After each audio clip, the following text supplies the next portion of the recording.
Ask Mike, brought to you by the Stadium Shop on Razorback in Fayetteville.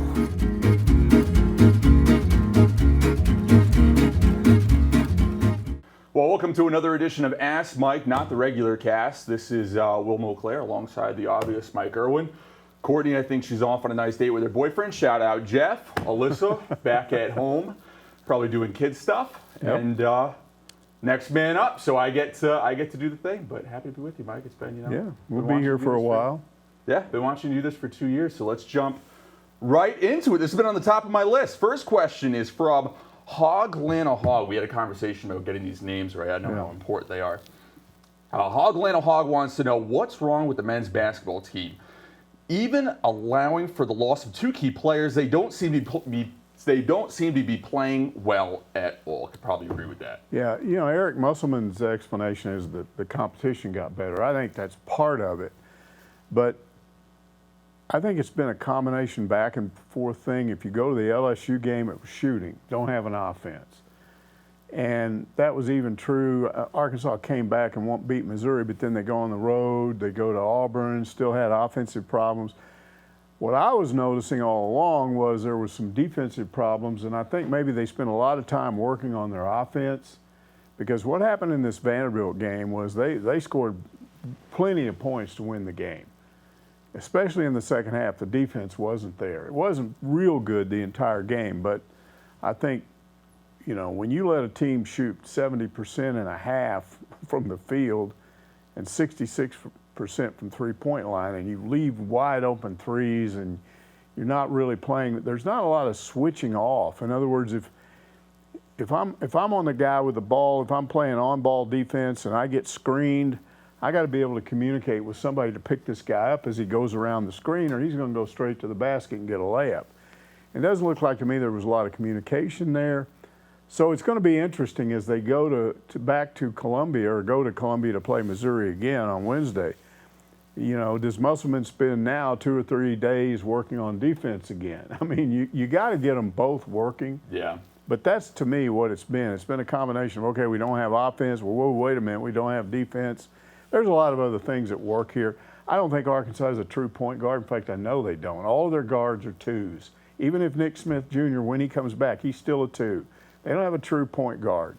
I don't know how that happened, but that's just the way the team was put together. And I also think there's not a lot of movement away from the ball too much of the time, so guys get trapped.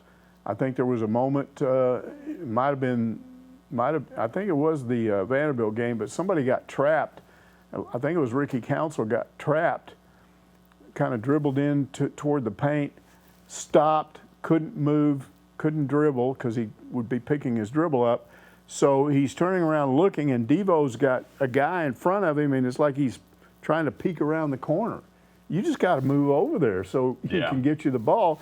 And so he ended up, to avoid a 5-second call or whatever, however long it is that you can stop and not do anything, he just threw it over there, and the guy just walked in front of it. So it's got to be a movement, more movement away from the ball too. So it's just a combination of several things. Yeah, I feel like that movement that you're talking about, it's the confidence of the team. We really saw a really confident team there in the second half of the Mizzou game, and then since that, it's kind of like, oh, do I shoot this? Ooh, do I not? Council, you know, and then it's wild shot. In December, guys were stepping up in the pinch. Now nobody is. Yeah, that was really true in the second half of the Vanderbilt game. Yeah. On to the next one from M.L. McCamish. He asks, could you analyze the sequence in the Vanderbilt game where the refs hit them with 3 technical fouls that ended up hurting Arkansas? Did the refs overreact? Yeah, I think so. I made the point, and he may have submitted that question because he might have heard what I said over the weekend. But yeah, it was one of those crazy things where you end up shooting 7 free throws and getting 5 points on one possession. So that should be a good thing, right? But it ended up firing Missouri up. It made their fans mad. And I think the refs overreacted. As I went back and looked like you typically would if you put yourself in the position of a ref and you're looking at a review. You're pretending you're reviewing that play. Okay, what happens is Anthony Black goes up for a layup and he gets fouled. The guy goes to the floor. Now Black stands over him for a couple of seconds and does a little bit of a stare down, not too bad, and then starts to step off. Well, the guy then, if you watch him, he kind of puts his foot out almost like to trip him. But then one of his teammates didn't like that, didn't like the standover, so he comes up and it's not a shove, it's kind of a mild hand in your back like this. I don't know if Black tripped or if he did a little bit of a flop, but it looked from the front a lot worse than it was when you look around from behind. It wasn't that, it was more like that. And he goes over. That's still, no matter how you do that, that's going to be, a technical, and it's going to be a flagrant technical. So you're going to get to shoot 2 and get the ball back. Plus you've got an and 1 that you still get to shoot. So that's 3 free throws and you get the ball back.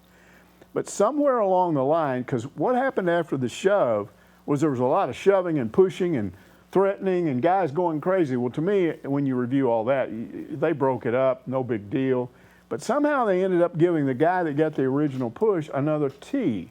And so that put him over. That's 2 technicals. That's a flagrant 2, which gets him kicked out of the game. Yep. And then when Jerry Stackhouse, Vanderbilt's coach, finds that out, he goes ballistic. Then he gets a tee. So now you've gone what I think was from what I thought should have been 1 technical to 3. Instead of shooting 3 free throws, you shot 7. And I think it ticked their fans off, it ticked Stackhouse off, and then, some other stuff happened, but I think he had a ready-made speech now to make it halftime, because it happened right before the half. So now I can go in, I'm Jerry Stackhouse, I'm going to say, you going to let them do that to us at our place? And I think they responded, they came out all fired up, and Arkansas came out thinking it's just another half, and they didn't respond to the increased intensity of the opponent. And then it just got out of control very quickly. Yeah, the step over, not really the most uncommon thing. Yep. In college play, did they overreact? The 3, the critical thing was the second technical, which to me should have never been assessed. Then that doesn't lead to the 3rd. Yep. Then you don't have all this anger and everybody's, it's just a typical thing that happens in the course of a game. But this turned it into some big whoop-de-doo, which they responded to, and Arkansas didn't. Yeah, that kind of leads into our next question from Mark J. Thrift. He asks, don't antagonize the home fans or show up the refs. I'm sure he's referring to the Anthony Black situations, which we'll address now. Because after they reviewed all this stuff, and Black has to come out and shoot his and 1 first. Yeah. And while they were sort of doing that, we don't know who he's looking at. We only know what we're looking at him, the camera on TV. And it looks like he's looking at Vanderbilt's bench and he's doing this, like, oh, you cry, is he going to cry about this? Something like that. Smiling. And he does it twice with a big grin on his face. Okay, there were some people on Facebook that got on after the game. I even saw some this morning who said they were at the game, and they said he wasn't doing it at their bench. He was doing it at some of their students, which that's a little different. It's not the same thing if you're reacting to the students as you would be if you're reacting to their team. I mean, you got to know the difference. You're doing this to their kids. Yeah, there's a huge difference. The fans, you're just letting the fans know you're not getting to me. So, but I wasn't there. I don't know what really happened there. Yeah. It wasn't the most aggressive boo-hoo I've ever seen. Yeah, it wasn't. He didn't do it like this. It was kind of like, just a little bit. But here's the thing about that. Regardless, if you're going to do anything like that, you better be able to back it up. Back it up. Oliver Miller used to do that a lot. And then he would back it up, and the other team was the one that couldn't handle it, and then he would play well, and Arkansas would play well. I think just reading the reaction on social media by a lot of Razorback fans, that's the part. They didn't so much mind him doing it. They just, if you're going to do it, come back and play a good second half, and he didn't, and the team didn't. So there was a lot of stuff that went on in that game. If you go back and watch that game really critically, there was stuff in the first half where there was one of the Mitchell brothers just got shoved into the lane, and the guy's coming in, and one of their guys is coming in for a rebound, trying to get a rebound. He crashes into him and knocks him down. That should have been a flagrant technical. You can't just go up and shove somebody across the lane. And there was just stuff like that going on. It was a chippy, pushy, shovey game. And I don't think you can attribute it to one team or the other. Well, this is the second game for Arkansas that's gotten a little chippy. Do you think it's Arkansas, or do you think it's... I don't know. You're not down on the floor. Fans always tell, you get on social media and this is what they do. I can tell by watching this, brr, brr. No, you can't. If you're not there, if you're not out there on the floor listening to those guys, you know, we used to have press row right down on the edge of Bud Walton Arena where the expensive seats are now. When you were sitting there, you could hear what was being said. Now we're way up in the rafters, you know, up near the top. You can't hear anything up there about what's being said, but when you're down court. When you're down there on the court, you can hear trash talk. You can hear stuff that's going on. You can hear refs. You can hear what's being said to refs, what refs say to the players. Then I would say if you're sitting right there, I will listen to you when you say this, this, this, and that. But if you just watched on television and you start talking about what happened in that game and they shouldn't have done that, you don't really know what happened there. You don't know what was said, but in this moment between this player and that player, a guy could come up to you in a game and reach in and pinch the fool out of your back here, and you're mad at him the rest of the half, you know. Mm-hmm. So there are little things that happen out there that we don't know about. Yeah, absolutely. I don't think we're going to move on just yet. Hog Dogger, I think that's my favorite name of the day so far. I think Mush should have sat some players down Saturday. There's room for a little trash talk, but the behavior of Black pretending to cry in front of Vandy's bench, again, that's assumed, is inexcusable. Too little emotion loses games, but too much emotion will get you a loss or ejected. What do you think, Mike? Yeah, I think that's overstated a little bit. You can look at it both ways, but the way I look at it is you just have to respond. If you do that, you have to then back it up. I don't think what he did was excessive. I've seen much worse. I don't agree that he should have been benched during the game. Now, if Musselman wants to, we don't know what was said when that game was over. We don't know what was said on the flight back. We don't know what's being said this week when they work out. Yeah. He may be taking care of that now. But as far as ejecting him or sitting him down during the game and saying you can't play, no, that to me, that's a little bit excessive. Yeah, I don't think it's the most instigative thing I've seen from the Razorbacks this season. I don't want to point to one example because I don't really remember, but, you know, they're a chippy team. Yeah. They make chippy decisions. And others are too. Yeah, especially Kamani. He does some things there. Yep, Kamani's probably the number one guy. Yeah, if someone's going to run somebody over, it's going to be Kamani. All right, let's get into MS Hog. He wants to know, has anyone asked Must why the team and coaching walked off the court without shaking hands? We were at the game and were unsure if it was shown on TV. The Hogs looked like sore losers. I don't recall if they showed that or not. We did talk about it. Talked about it a little bit. Here's my take on that. First of all, Vanderbilt's different from other courts because it's elevated. The court is elevated. Yeah, it's a weird court. So in order to avoid having players having to step up onto the court and step off when they come off the court, which could cause somebody to trip and fall. Yeah. And I don't know why they've never fixed that, why it's lower, why the court is elevated like that. That's a bad design. I think it's a concert hall. I don't want to get off track here. Maybe it is. I don't know. I've never been to a concert there. But the point is they've never fixed that. So their solution to that is to put the team benches on each baseline. So now you're looking all the way across the court at the other team. There's their bench over there on the other end. Here's your bench. With all the stuff that went on during that game, at the end of the game, what you're traditionally going to have to do there is get up and just walk through the court, you know, and sort of mill around and all shake hands with these. It's kind of not the organized line that you get when we're here and you're over there. So we walk down this line and we all shake hands. This is kind of milling around. And I just think he thought, hey, I don't want my guys out there on the court kind of mixing with these guys going all the way over there. Let's just steer them out of here and get them into the locker room so we don't have any more problems than we've already had. That was my take.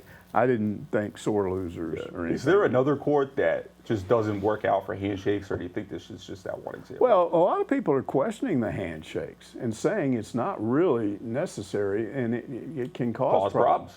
So I don't know if there's really a movement to get rid of that. It was a traditional thing, show sportsmanship. We don't have a lot of sportsmanship these days. Yeah. So NBA teams don't shake hands. Yeah, it just might be. It just might be a thing that we don't have to do it.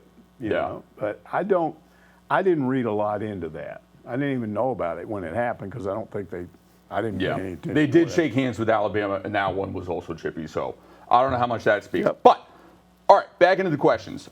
Okinawa Hog. I hope he DMs me and explains the name on that one. Maybe you got a story there. We'll get into it. We'll get into it later. Can't wait to have Nick Smith Jr. back on the team. Hopefully it will be in February. Then maybe we'll see the real potential of this team. Do you see any one and done at this time on this team? Not seeing it at this time. Mike, you and I have had this conversation 3 times. I think he is, just because of all the stuff I've heard about him. I think he's a one and done. And I saw projections yesterday. I clicked a bait link. I think he was still 6 or 8. He's probably a lottery. So I think he's one and done, and I do think he's coming back. And the word I'm hearing is that his knee, he went out there and he got his knee examined. But they also did some special therapy out there, and he's okay. And they're going to wait a little while just to make sure, but he's going to be back pretty soon. And then what he does from there to the end of the season will determine a lot about how high he goes in the draft. But I think he's a lottery pick. Black's not a lottery to me, but he's still probably first round. So he is, according to the Bleacher Report projections that I saw yesterday. I think he was 18. Yeah. So he's probably gone. Yeah. Walsh, I don't know. I didn't see him on there. I don't think Walsh was a McDonald's All-American, and some people, they think automatically if you're a McDonald's All-American, you're right there first round. I don't think he's there right now.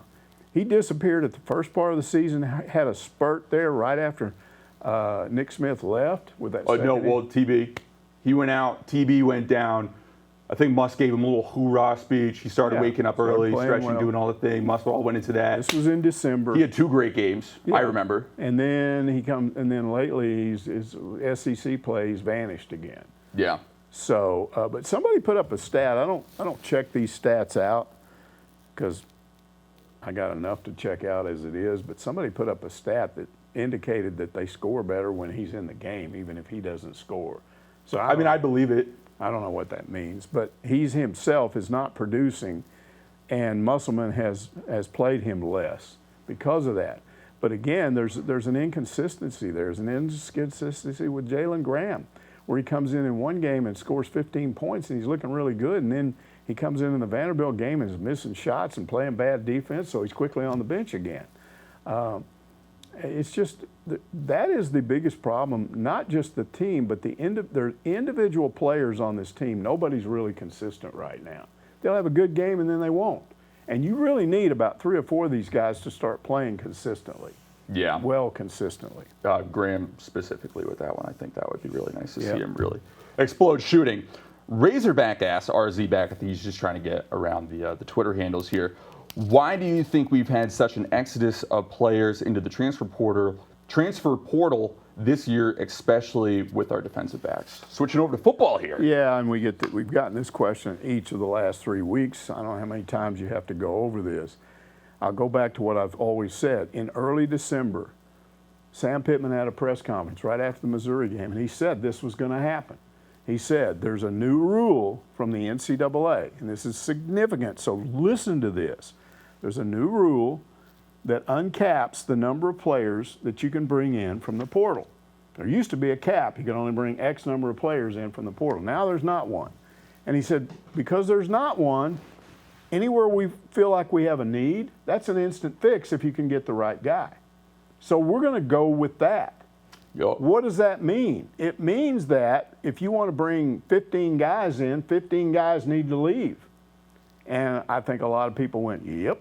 I figure they're going to go after defensive backs. I'm going to take a hike. Has everybody that left, was it somebody that figured they wouldn't play? No, they've lost 3 or 4 guys that would have played. Yeah. Who knows why they left? They could have gotten a portal. I think Dominic was the one yesterday. They could have gotten money.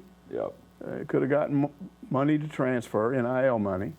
So there's a number of things. But the point is, he said this is what's going to happen, and he also had a follow-up press conference where he said this. He said, I'm a traditional guy. I believe in going out and recruiting high school seniors and bringing them along and building them up and playing them by the 2nd or 3rd year. But he said, the truth is, if you got any issues, you can fix them faster through the portal because you're getting a guy that's already played. So he said, right now, until the rule changes, until the portal transfer thing changes, and there's been one rule already that will go into effect next year, and that is you You can only have one transfer without sitting. You try to transfer a second time, Dominic transfers here, leaves, goes somewhere else. He can't do that anymore. Yeah. Nobody can do that anymore. Interesting. That's a new rule. There would have to be an extenuating circumstance. It couldn't be just because I want more playing time or NIL money or whatever. You'd have to say, well, my grandpa died and my grandmother's all alone and I'm moving back here to be with my grandmother. You have to come up with some explanation like that. But so that would change the portal thing a little bit. But so it's like he couldn't start Razorback, go Colorado, and then go somewhere else and expect to play. Well, he would sit out. He would have to sit out if he did that. So that's going to cut down the number of people that transfer. I promise you it will. However, again, going back to this, Pittman said, we're going to do this. So that's why so many are leaving. They've lost over 20. They've only signed 9 so far. They've only brought in 9, so they've got a ways to go. But they have the rest of this month up to signing day, and then they've got an extra period after spring football because the NCAA has allowed for the fact that players go through spring football and they see where they fit in. You can tell by what they do with you in spring football whether or not you're in their plans. Mm-hmm. So if you're a wide receiver and you don't think you're in the rotation enough, you might want to leave after spring football. So you can do that too, and you come in the fall. And Arkansas got some guys last year in the spring. Some of their better transfers came in the spring. So they've still got a lot of time to bring in what right now looks to be at least they need about 11 or 12 more guys. Yeah. So, do you think if Barry had stayed that we wouldn't be seeing as many, or do you think it's just? No, I think it was going to happen. I think those guys knew the secondary was bad, that they had a lot of problems. And I think they knew that Sam Pittman was going to go out and try to get a bunch of new guys for the secondary, so we better take a hike. Yeah. Well, let's get into the next one. Edward Clutch says, will the remaining transfer portal spots we have left go for defensive spots? I must admit, I was expecting to get more defensive players considering how bad that area was. Instead, it seems the main focus has been on offense. I know you called Otis Kirk about this earlier. Yeah, I talked to Otis, and he confirmed sort of what I thought. First of all, that's a myth or whatever, a misbelief. And I think it's because they've landed a bunch of wide receivers in the last few days, so it makes it look like it's actually 5-4 right now. They've gotten commitments from or have 5 guys coming in from the portal on offense and 4 on defense. So it's not imbalanced. And this is a Monday. We do this show on a Monday. There's a possibility of bringing in another linebacker today. Mm-hmm. So that would make it 5-5. They're going to, like I said, they got a room for about 12 or 13 more guys. And I think when it's all said and done, they'll come pretty close to that. Did he have anything else to say about that D lineman? Yeah, remember the name of the he was talking about they lost the D lineman. Look, here's the thing that happens, too. You had during this critical period right before the early signing period, which some portal guys could come in and sign then, and then a period a little bit after that, you didn't have a defensive coordinator. So what are you going to tell a defensive guy that you're wanting to bring in from the portal? He doesn't even know who his boss is going to be, what the philosophy is going to be of the defense. So it's not surprising. Honestly, I'm shocked. The little amount of time that Arkansas's new defensive coordinator has to work, how many guys he's already gotten in here. Yeah. It could have been way less. Yeah. So rather than this being a bad thing, I think it's actually a good thing. And what will happen now, I promise you, is you got a new defensive coordinator who is also a secondary coach. You've also got a new linebackers coach. So what you're going to do now is you're going to evaluate this spring what you have. And then you're going to know as you kind of go through that what you still need. And that's why I think he's got time now to sit back, look who's in the portal, then wait to see who jumps in the portal right after spring football and bring in some more guys to as a result of watching who he's got, who he wants to replace or whatever. So I still think you're going to see a big movement on the defensive side of the ball later rather than sooner. Yeah. Sam said he was saving some scholarships for that. Exactly. Sole purpose as well. So I think you're onto something there. Marty Bird's Proxy wants to know, with the changes regarding transferring in college sports, can you see a shift where more emphasis is placed on recruiting players who are experienced and a little older as opposed to high school players. We sort of just touched on this. Yeah, well, Sam Pittman's, when in his initial press conference, when he talked about this new emphasis on getting portal guys, he sort of indicated that he'd be recruiting fewer high school seniors. Yeah. I'm not sure that it's going to work out like that. And let me explain this. What's happened this year for sure is that they're bringing in portal guys to replace guys who left through the portal. Yep. And I still think, here's the thing about high school recruiting. You develop a relationship with these guys over a 2-3 year period. You start looking at some of these guys when they're sophomores, even freshmen. So you know what you got with some of these guys. And I think you're still going to want to have 20, 22 guys like that because you know what you're getting with these guys. I think it's much more likely that the portal, again, will work the way it does now, in which you look at who you need at the end of the season, and then I don't know how this works because I'm not in the room when it happens. But there's a way of letting certain players know, you probably should be going because you're not going to play. And that's how. And I think Sam's good about that. Yeah. And if you help them, in addition to that, that's fine. But that's where I think they're going to, how the portal's going to work. Because you don't know who's in the portal until later in the season. So you don't know what you're going to get out of the portal in advance, but you do know what you're getting from high school seniors in advance. And so I don't see a time when they're recruiting 14 high school guys and going crazy on the portal guys. I could be wrong, but it sure hasn't worked that way this year. They're going to end up bringing about 20 guys in through the portal, but it's because 20 or 22 or 23 left. Yeah. So I think that's how that's going to work. I mean, in my opinion, it doesn't look like they ignored high school recruiting this year. They did a good job. Well, they already had it pretty much set, but now the issue would be next year. This is where we'll know the answer to what he's asking. Is if next year they only recruit 16 high school players, right, and the rest of them go portal, then you'll say, yeah, that's a major shift. But I'm sitting here right now telling you I don't think that's going to happen. Yep. I think they're still going to go with their high school numbers, and then whatever they need out of the portal, guys are going to leave so guys can come in. Yeah. College football is evolving. We'll see which way it goes. Razor Alex 88 wants to know, what are your thoughts on Pete Golding, former Bama defensive coordinator, moving to Ole Miss as the linebacker coach? I'm a little nervous about Ole Miss defensively, but then again, he was no Kirby Smart. Well, I think that's the key right there. Look at what common sense dictates. You're the defensive coordinator at Alabama. You're going to leave there and go to Ole Miss just because what? You think Ole Miss is a better job? Are you serious?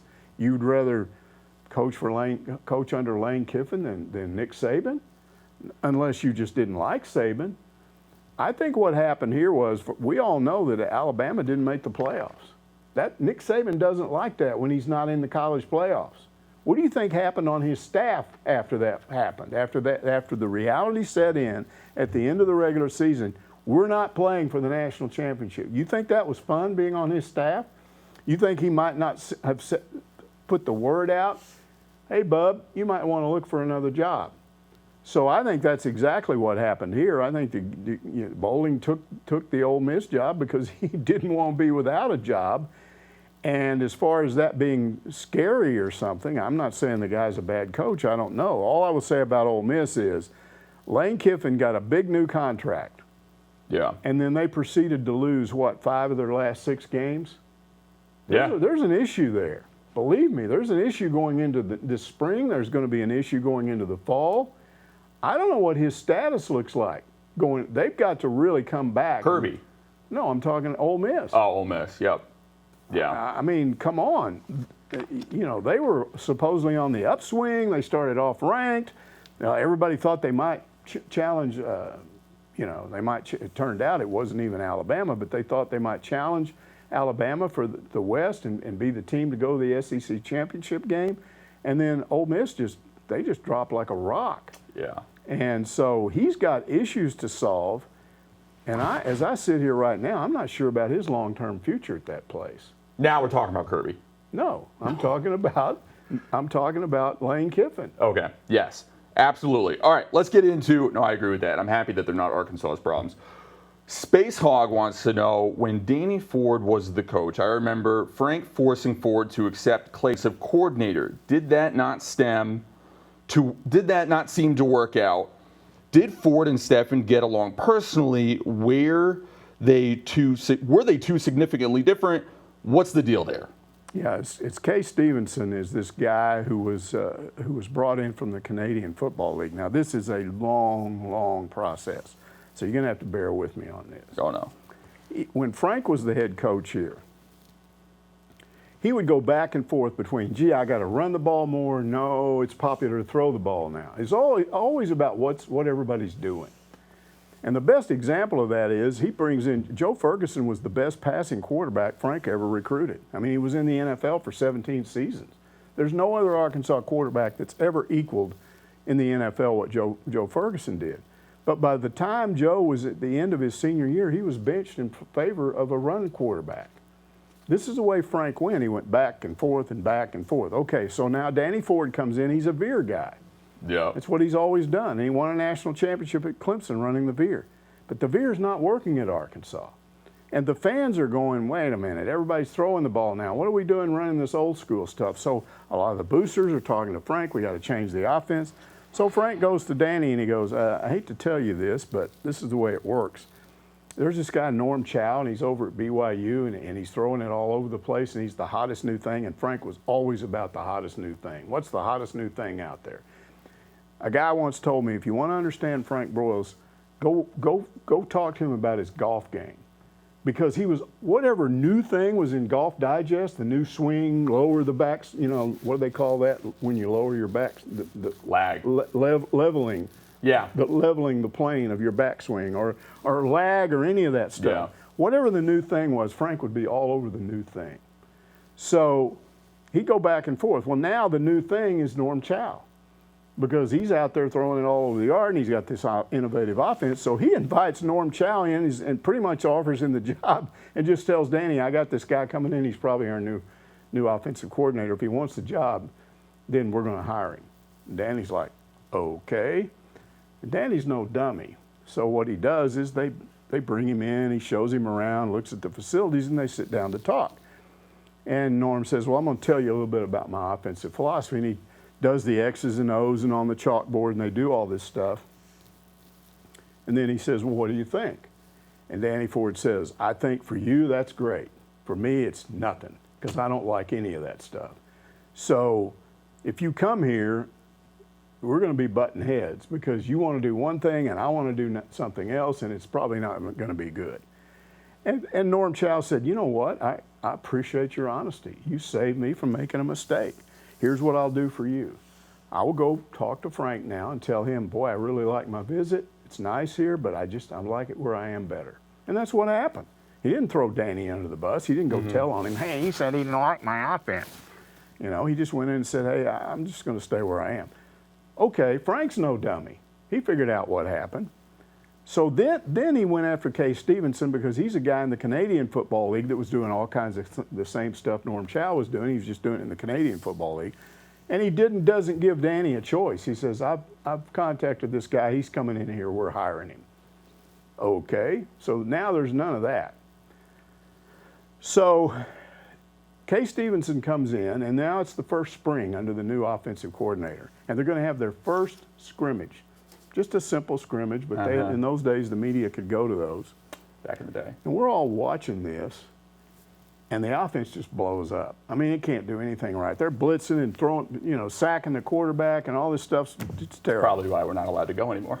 And so we're like, what happened? So we go in and talk to Kay Stevenson after it's over to ask him, hey, gee, what happened with your new offense? And he goes, I'm not sure that he said, we got some coaches on this staff that apparently don't understand we're all on the same team. He said, I wasn't aware that this was a football game in which the defensive coaches were on the other team. He said, I pretty much told them I'm trying to teach our players this offense, and I don't need blitzing. I don't need exotic defenses. I don't just play a vanilla defense until we can get this thing figured out, and then as we get later into the spring, then you can apply the extra pressure.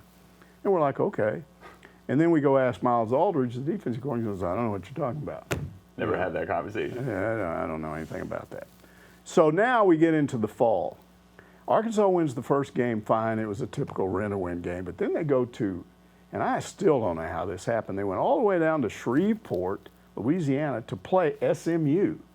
Something about SMU had a problem. It was supposed to be an SMU home game, and they couldn't play at home, so they played in Shreveport.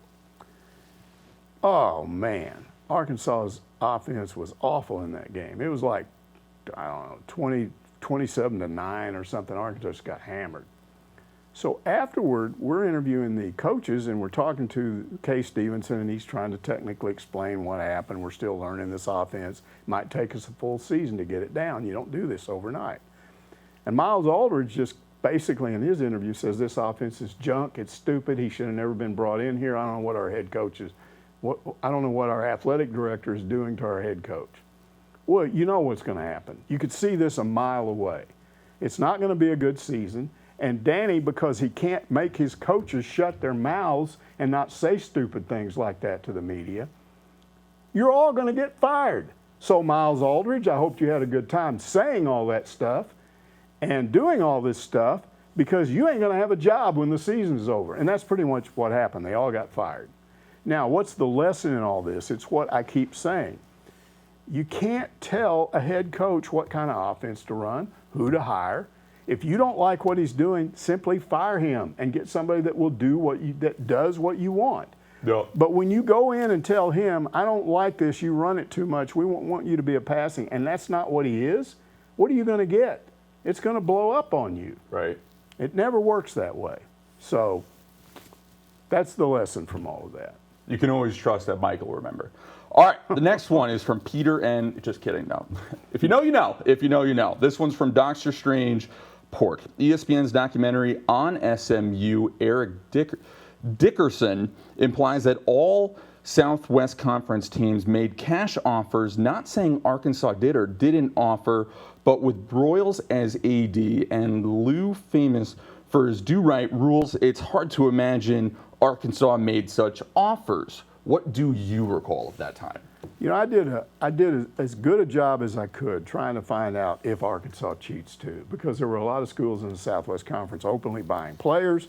So I'm going around talking to my sources, and I'm like, you know, trying to catch them off guard more than anything. You're talking to a booster. Hey, come on, a little bit of cheating, right? They probably weren't expecting that question this week. What are you doing? Do you know of anything where they're buying a player? Is there a player that got bought? What's going on here? And what I got told over a period of time, not in any one setting, but over a period of time, what I was told was there's nothing to stop a booster after a game from going up to a player away from the game's over, the guy comes out of the locker room, he's maybe outside the stadium, he's going back to his car or whatever. Nobody's around. There's nothing to stop that booster from handing that guy a couple $100. Hey, you played well, here's $200 or $300. So they used to call them $100 handshakes. So yeah, Arkansas's probably got some guys doing that. The coaches aren't doing it, they don't see it, but they probably know it's happening, but it's peanuts compared to what's happening at other schools. Yeah, I mean, that doesn't sound like the problem. There was one booster I was told that would, I guess he owned some kind of business where he would work on cars. And so you might have a problem with your car and he would work on it for you and he wouldn't charge you for it, or he'd give you a discount or whatever.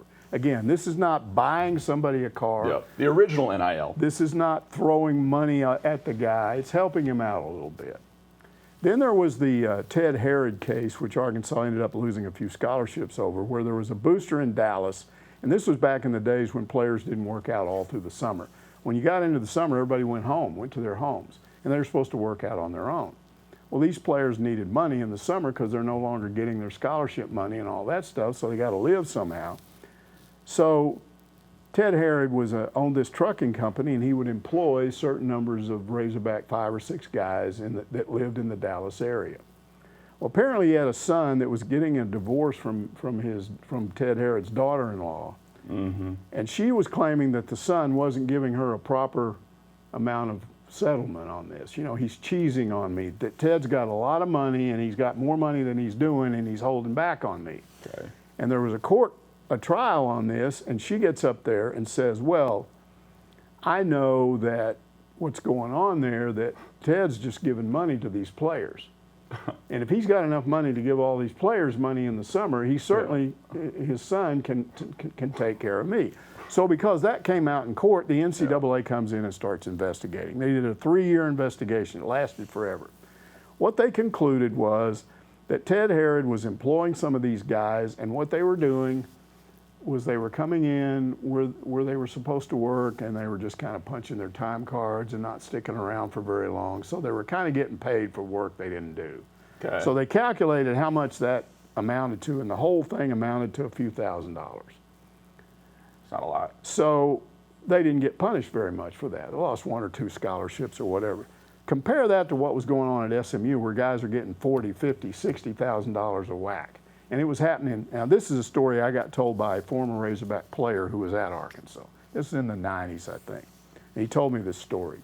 He said that Texas was recruiting him, and several other schools. He was from Texas. He said one day he came home from school, and there was a brand new Porsche in his driveway. And he gets inside and looks around, and there's a big envelope on the passenger seat, and he opens it up. It's the title to the car. It's his. Lucky Okay. you got home first. So he's got a new Porsche, Okay. and he knows where he got it from. He claimed it was from a Texas booster, a University of Texas booster. And he said, I took that Porsche and signed with Arkansas. What was he going to do about it? Is he going to turn me in? Well, then he's turning himself in. I may have to give him back the car, but he's going to no longer be a booster, and Texas is going to be in trouble. So I'm sure stuff like that went on from time to time, but it just underscores once again, Arkansas wasn't the school out there putting cars in people's driveways. You know, I'm almost certain they weren't doing anything like that. They were doing nickel and dime stuff, and some people claim that's what's going on now with NIL. They're getting nickel and dimed, you know. Well, Arkansas's nickel and diming on NIL money. Guys are getting money, but it's not anywhere compared to the money that they're getting at some select schools. Again, I'm not investigating that. I don't know for sure. But this kind of stuff has always supposedly went on. Some schools cheat way more than others. It's kind of what I've been hearing in a way. Yeah. All right, Mousetown sounds like a nice guy. Wants to know how big is it that a U of A golfer won the South American Amateur? It doesn't seem like very many golfers on campus win this sort of big deal. Is this a big deal on ESPN? I think I just butchered that question, but I think you know where we're getting at. Yeah, let me go here and look at this, because I want to get this right. I watched it. It was good. Yeah, it was good. I watched a lot of it. It was on ESPN2 yesterday. I think it's a big deal. Okay, the guy's name is Mateo Fernandez de Oliveira. Oliveira. He's a senior, and this is what by winning, and it's not the South American Amateur, it is the Latin American Amateur Championship. Come on, Mousetown. So you got to get that right. But what he did by winning this was he qualified for the Masters, the U.S. Open, the British Open, the British Amateur, and the U.S. Amateur. He can play in all of those tournaments. As an amateur. As an amateur, which he probably will. Yep. Because why wouldn't you play at Augusta? That would give him points, depending on how he finishes in those tournaments, which would then maybe get him on the PGA Tour when he's through doing that. I don't know of another U of A golfer that's ever done anything like this. This is a huge deal. This is going to jumpstart his pro career like crazy. I also watched after it was over, they had a guy from the RNA, the Royal and Ancient, whatever, in Scotland. That's the biggest golf thing. It's the oldest golf organization. It's the USGA, but it's of the other side. But it goes back to like 1700 or whatever. Yep. And he was talking about how big this was because it would open up all of South America more to golf. Golf is trying to spread everywhere. They got the Saudi thing going on, and they got European golf and American golf, and I think they play some in Japan. I think now they want to go South America. What's next? They're going to go to Africa. They're going to go to. We're going to see Russian golf. I don't know if we're going to see Russian golf. What if we on the Live Tour. What if we have a Rocket Man golf? North Korea, Rocket Man. We could have the Rocket Man tournament. I mean, we could. But he was talking about how big this was him winning this, and what that would do for South American golf, especially if he gets on the tour and does well. So this is a big deal for U of A, and he's going to be playing in tournaments this spring, and then the NCAA championships and all that. And we're seeing more and more college tournaments on TV anyway, ESPN, ESPN2. Yeah, they're fun. And because of what he did, they're going to be showing this guy. So this is a big deal for U of A golf. Can you remember the last time that a U of A golfer outside of John Daly played in the Masters as an amateur? Or There have been some that have not played as an amateur, I don't think. There have been some that turned pro and played. But I don't think that there's ever been a current U of A golfer that's done what this is. Yeah, super cool. I'm super excited. I know the Masters is always fun. We love our golf tournaments, but that's going to do it for Ask Mike. Don't forget to tune in next week for your usual cast. And don't forget to tell Courtney in the comments how much you missed her. I know she's going to appreciate it. Okay, we got that out of the way. Now Cool. we go I to- think that was a bunch.